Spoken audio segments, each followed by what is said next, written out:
নিঝুম দুপুর। গ্রামের চণ্ডীমণ্ডপের পাশ দিয়ে সরু রাস্তাটা সোজা চলে গেছে বিশাল বাঁশ বাগানের দিকে। রোদ চড়া হলেও বাঁশ বাগানের ভেতরটা বেশ অন্ধকার আর ছমছমে। তপু একা দাঁড়িয়ে ছিল বাগানের ধারে। হঠাৎ একটা অদ্ভুত সুর তার কানে এলো। তপু কান খাড়া করল। না, পাখির ডাক নয়। মনে হচ্ছে কেউ খুব করুণ সুরে বাঁশি বাজাচ্ছে। সে ধীর পায়ে বাগানের ভেতর পা বাড়াল। শুকনো পাতার উপর তার পায়ের শব্দ হচ্ছে মরমর মরমর। খানিকটা যেতেই সে দেখল একটা পুরনো ভাঙা ঘাটের সিঁড়িতে বসে আছে এক কিশোর। তার হাতে একটি বাঁশের বাঁশি।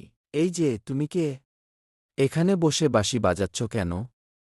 কিশোরটি মুখ না তুলেই মৃদুস্বরে বলল, আমি এখানেই থাকি। সুরটা কি তোমার ভালো লেগেছে?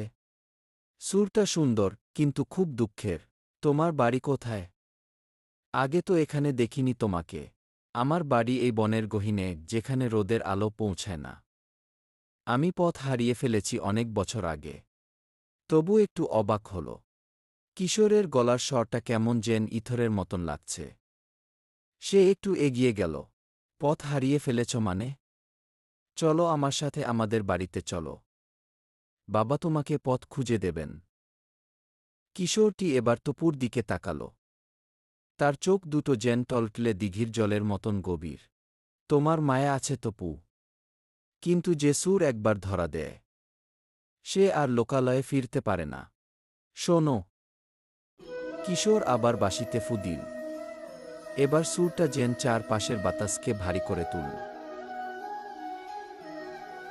তপুর মনে হল তার চোখ ঘুমে জড়িয়ে আসছে।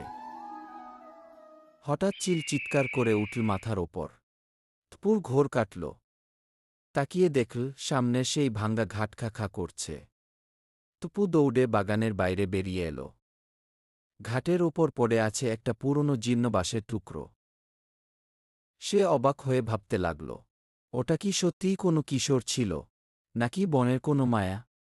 তপু বাড়ি ফেরার পথে বারবার পিছন ফিরে তাকাচ্ছিল। গ্রামের বড়রা বলে এই বাঁশবাগানে নাকি দুপুরবেলা মায়াবী বাঁশিওয়ালার দেখা মেলে। যে তার সুর শোনে সে আর গ্রামের সাধারণ কোলাহলে মন বসাতে পারে না।